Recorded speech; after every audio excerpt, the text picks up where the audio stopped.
Welcome to Dancin Moon Songcast. I'm Scott Simpson, casting from Dancin Moon Studio in Spearfish Canyon on the north end of the Black Hills of South Dakota, right on the banks of the Spearfish Creek. If you'd like to follow along, you can download a free PDF from my lyric book from scottsimpsonmusic.com/lyrics, and of course you can find links to all my music there as well. So let's get casting and find out what song we're going to talk about this time. Well, welcome to another episode of Dancin Moon Songcast. We are in the midst of our series on Keys to My Head, my latest album, taking a listen to and talking about each of the songs on that album. We're hitting the halfway mark. Song number 6. Ragged Set of Claws. That's what we'll talk about in this episode. So we'll give a listen to Ragged Set of Claws and then chat about it on the other side.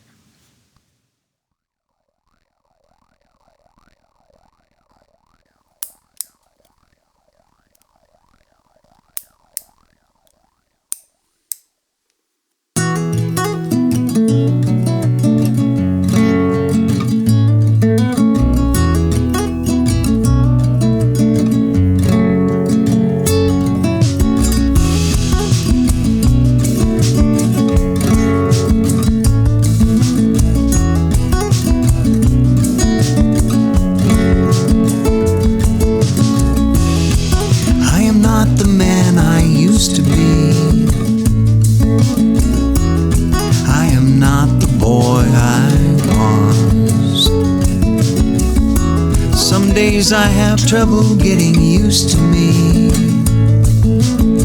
Some nights I fight a ragged set of claws. They're a ragged set of claws, yeah.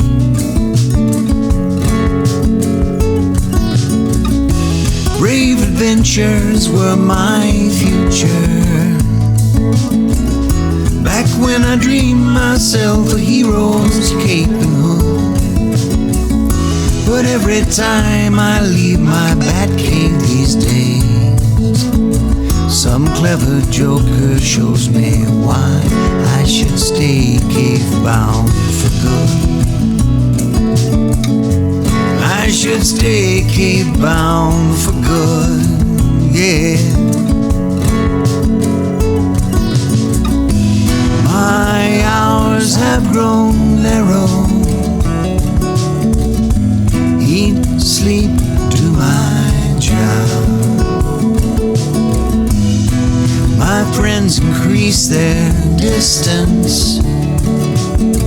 It's taken years just to grow this ragged set of claws.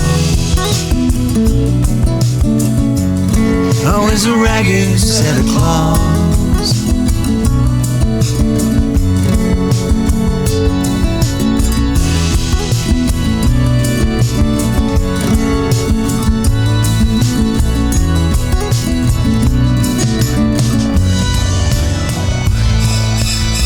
Just starting out is always lovely.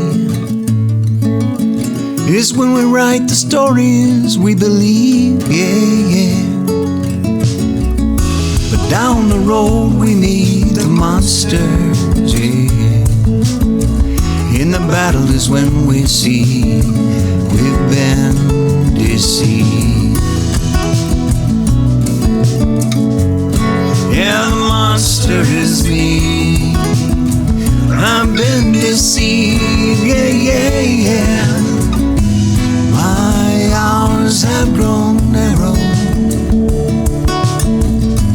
Eat, sleep, do my job. My friends increase their distance. It's taken years to grow, just to grow. My hours have grown narrow.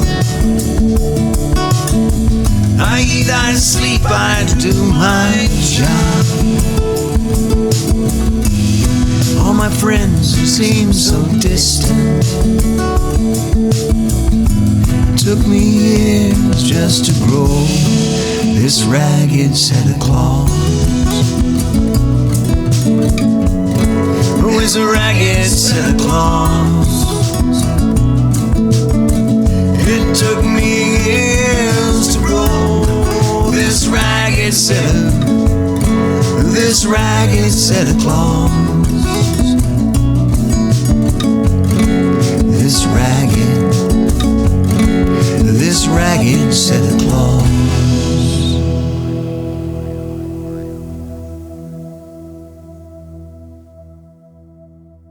So that is the studio version of Ragged Set of Claws. I say studio version. It is on the new album, Keys to My Head. This is the one song that had been previously released, but only as a live version. I wrote this. This is the oldest of the songs. Everything else is like really pretty brand new, but I wrote Ragged Set of Claws probably in 2018, and it appears, a live version of it appears on 2019's Live in the Black Hills 2. So we're not going to listen to that today, but but I would encourage you to, if you want to hear where that song got started, what it sounded like in its raw form, then that not too many changes actually. A few things I did, and really because I felt like the song was a really good song. I'm proud of the song, and so I felt like it deserved to have its own studio version, not just a live version. So, and because of the nature of this album, Keys to My Head, being as introspective as it is, it seemed like a really good fit for this album. So we'll talk a little bit about that. You may have heard there at the end, and we'll talk about the sound at the beginning of the song too. But there at the end, just right at the very end, just a little, kind of a little, almost a little insect or alien monster sound. Well, that's one of the things that I wanted to do in this. This song is about monsters in one way or another. And so there is that little monster sound that I worked through and created with using keyboard,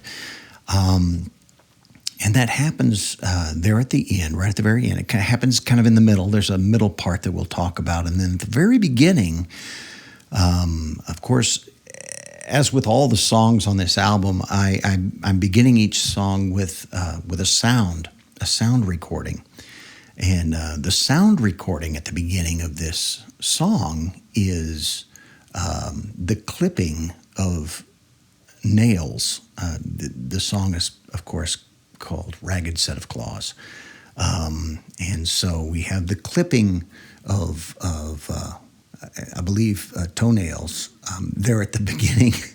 But just under that, that you can hear, sometimes you might not hear it, depending on what you're listening to. If you're, popping this on in the car or something, you might not notice it, but which is intentional. It's more of a subliminal thing. But then underneath the clipping of the nails, you can hear the little monster sound, and then of course that returns there in the middle, at the middle part.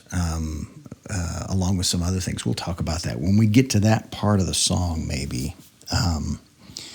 But let's take a look at our lyrics, and we'll talk a little bit about how this song came about and all that good stuff.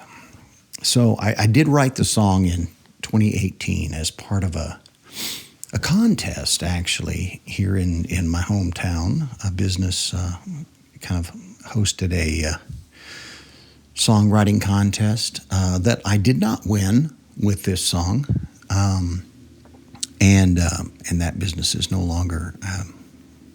Don't believe it's still around.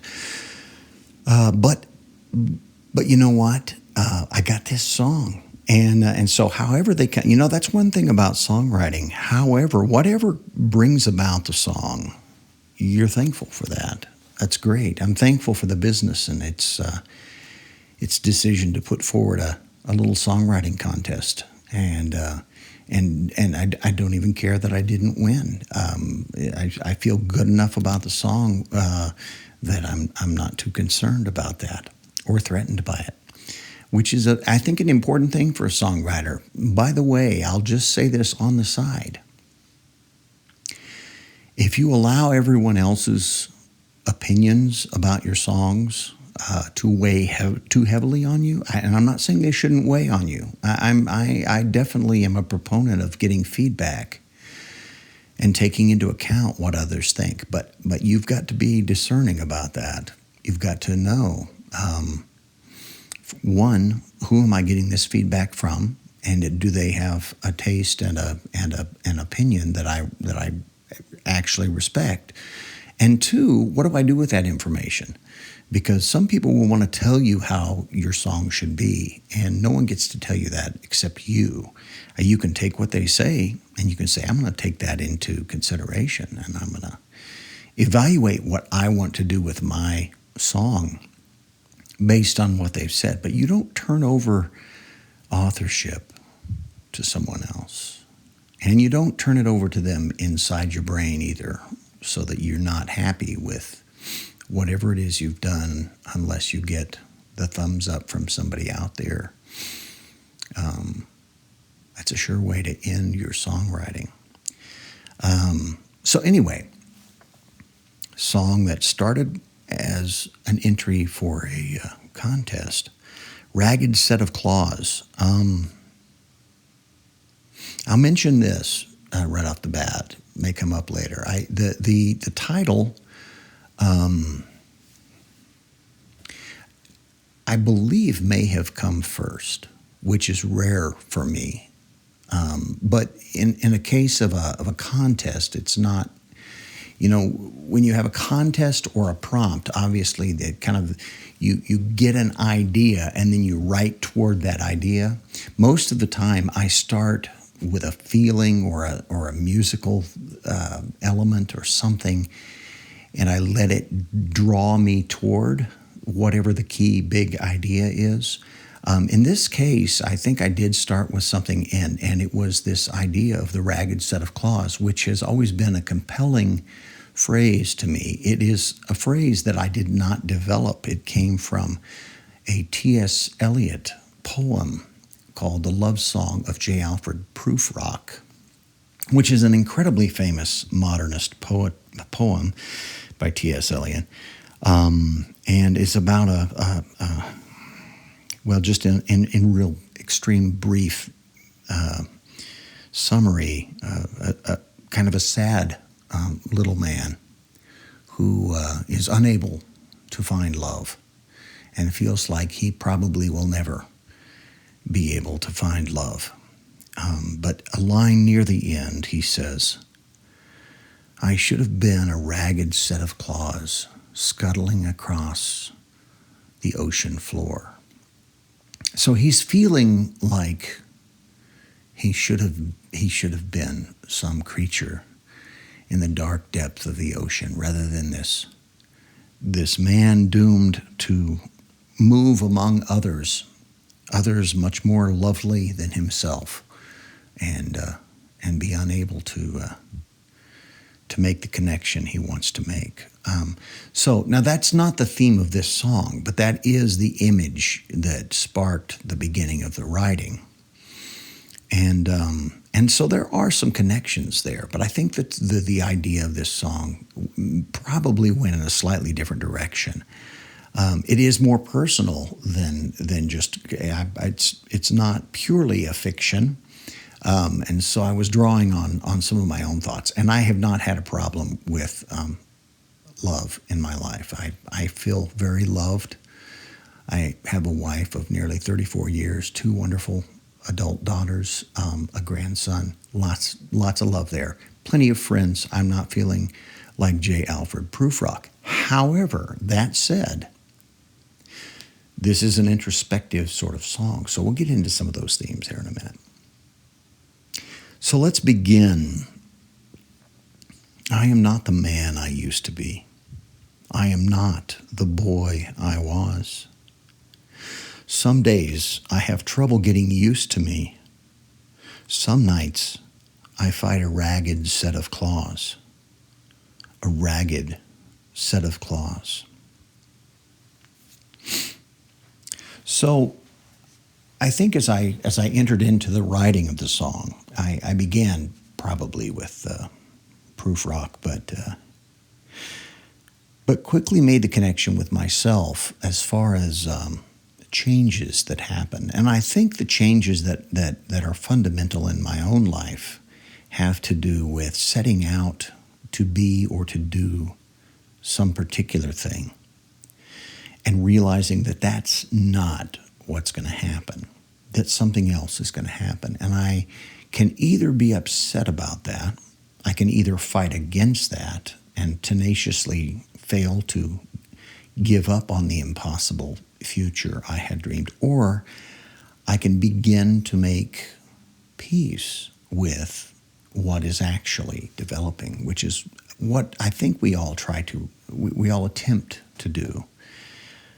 And sometimes it's not comfortable. Some days I have trouble getting used to me. Some days I have trouble feeling okay about the direction I've gone. There are things that I would love to have done that I probably will not do. And yet if I harbor those too much, then I miss what I have done. I miss sight of that. I miss sight of who I have become.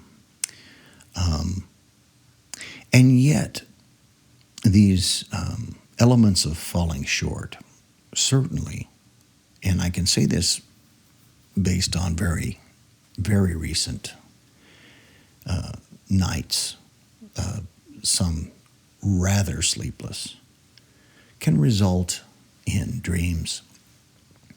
Some nights I fight a ragged set of claws. I fight a monster in my dreams. Now, in this first verse, of course, we're not saying who or what that monster is. But this is a man who has grown into something other than what he thought he would be. And some nights he fights a ragged set of claws, and that's what we know at this point. And so, part of good writing is not revealing all at once. And so there is the hint in this, and that's why the monster sound is there. You at this point, I'm hoping you're maybe thinking, what is this, like a monster song? What is it like? What is he fighting at night? All of that. And so we move on to the next verse. Brave adventures were my future. Back when I dreamed myself a hero's cape and hood.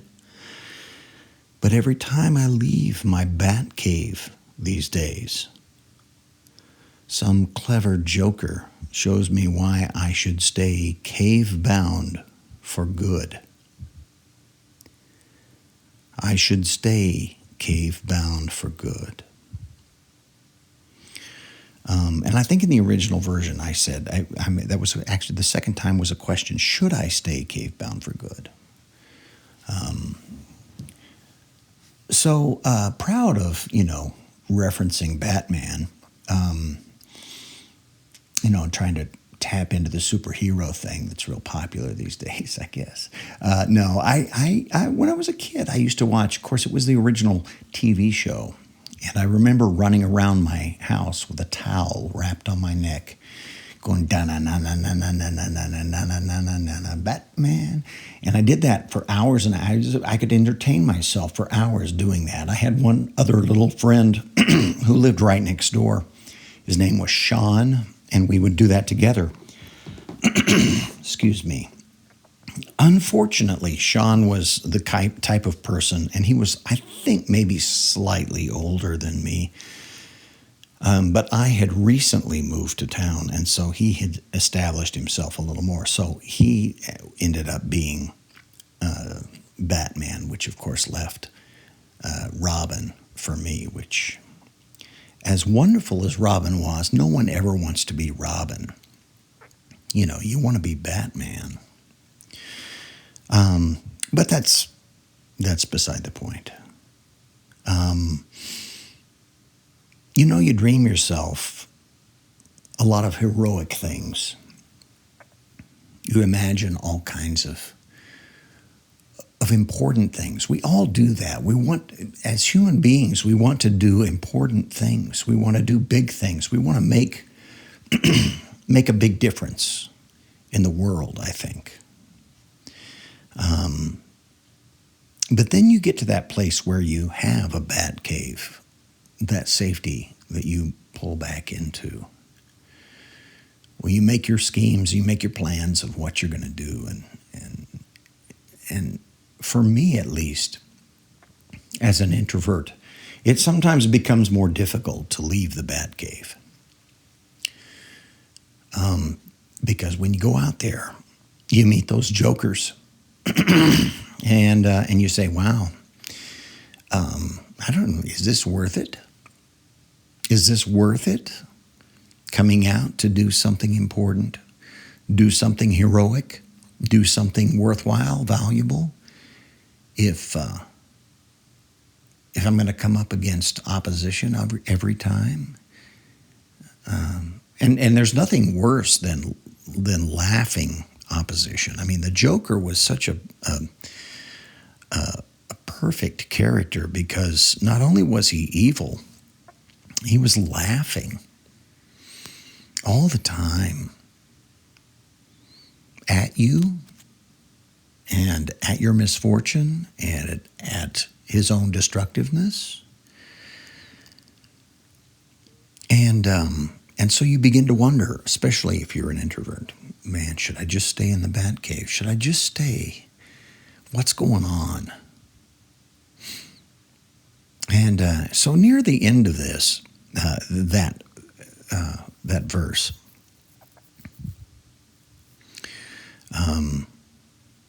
we move into the chorus.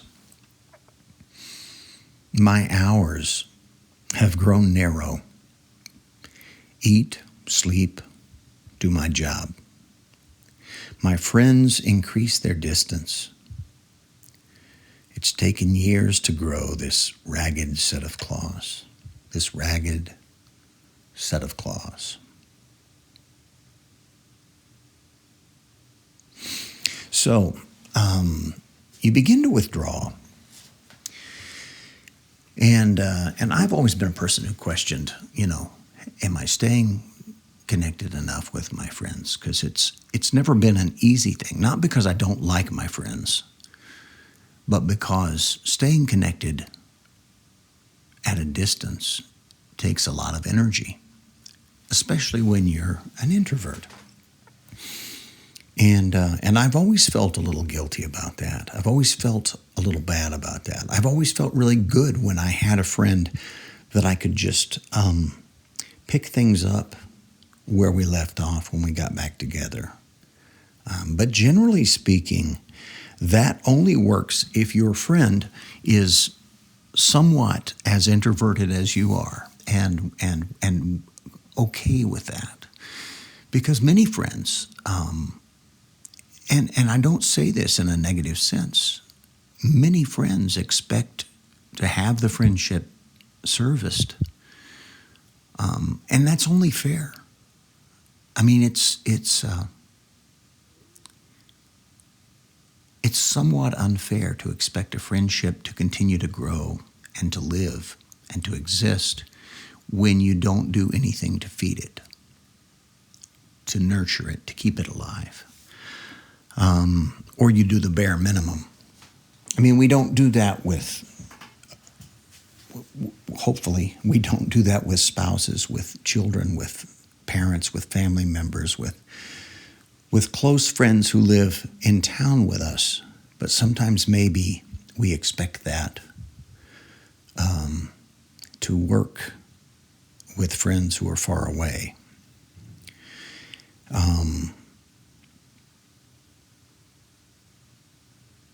So I think some of this is what's turned into this ragged set of claws. And it's a question, what is it that I do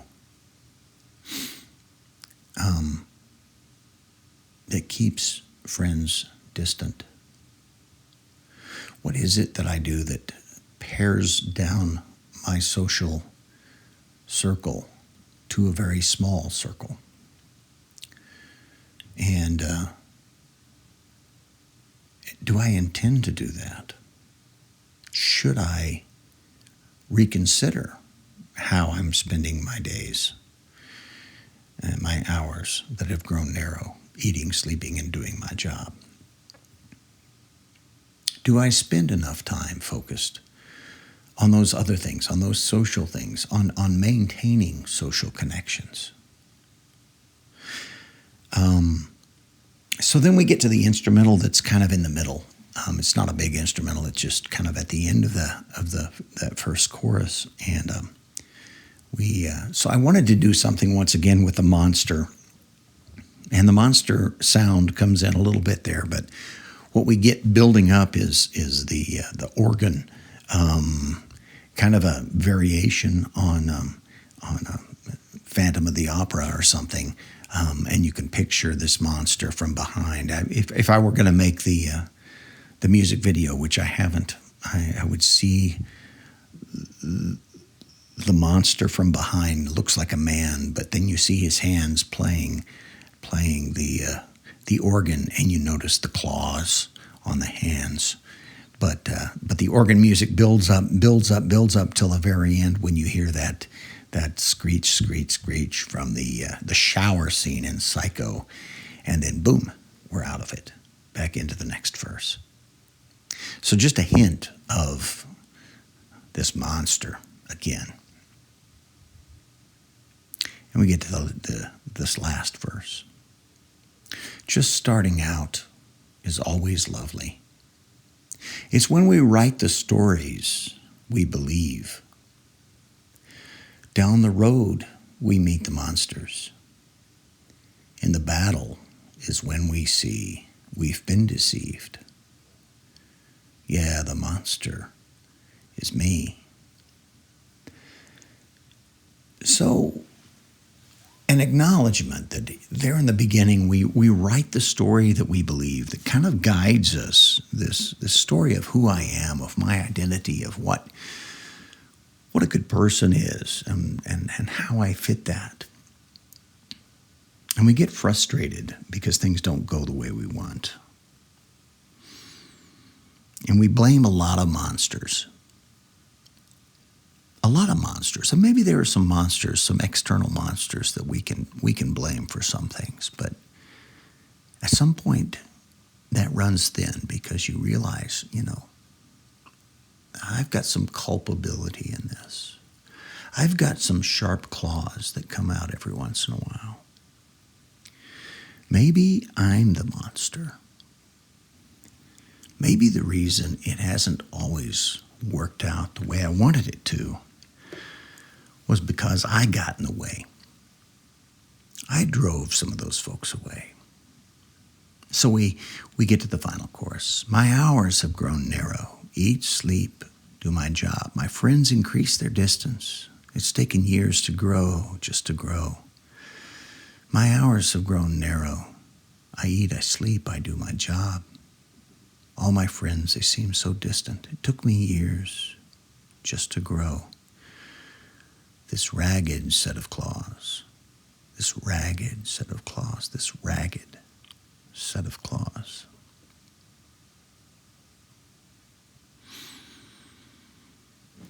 And so kind of a sad song, but as I said earlier, an introspective song, a song that says, hey,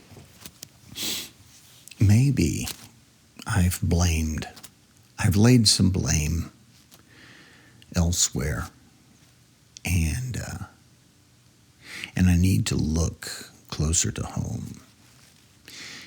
And I always wonder about that, especially when those dreams come, those bad dreams. And, difficult things happen, and difficult people we have to engage with, and those often give us bad dreams. But I think a big piece of the bad dream is, at some level, maybe grappling with myself and saying, how did I deal with that? How should I have dealt with that? What did I not think of? What did I just give up on?